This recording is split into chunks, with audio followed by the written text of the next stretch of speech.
There's a man who had two sons. The younger of them said to his father, "Hey, Dad, Father, give me the share of the property that is coming to me," which would be unheard of in this day. And what he's saying is, in essence, Dad, I wish you were dead. You don't mean anything to me. The family means nothing to me. I want what's coming to me. I want what's mine so I can abandon this family and I'm out of here. And the dad does something that no dad would do. He divided the property between them. And not many days later, the son, he liquidates all of his assets, and the son takes his portion of it, and he gathered all that he had, and he took a journey into a far country.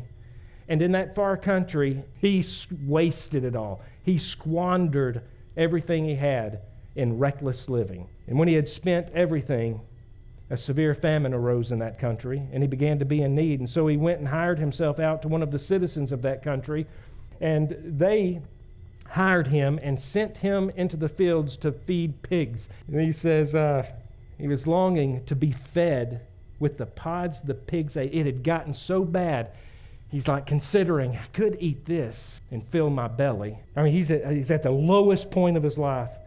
And he says no one gave him anything. But then something happened. He turned a corner. He starts thinking to himself, dude, what are you doing? Why have you put yourself in this position? So he starts thinking to himself, verse 17, he came to himself and said, how many of my father's hired servants have more than enough bread? But here I am, and I don't have anything to eat. I'm starving to death. I'm perishing with hunger. I will arise, and I'll go to my father, and I'll say to him, Dad, I have sinned against heaven and before you, and I'm no longer worthy to be called your son. Treat me as your hired servant.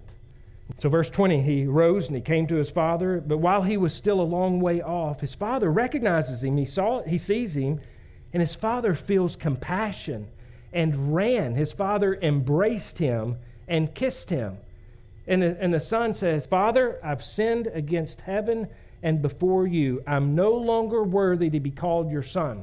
But he doesn't finish his speech because his father interrupts him and said to his servants, bring quickly the best robe and put it on him, and put a ring on his hand and shoes on his feet, and bring the fattened calf and kill it. And let us eat and celebrate. For this my son was dead and is alive again. He was lost and he is found. And they began to celebrate.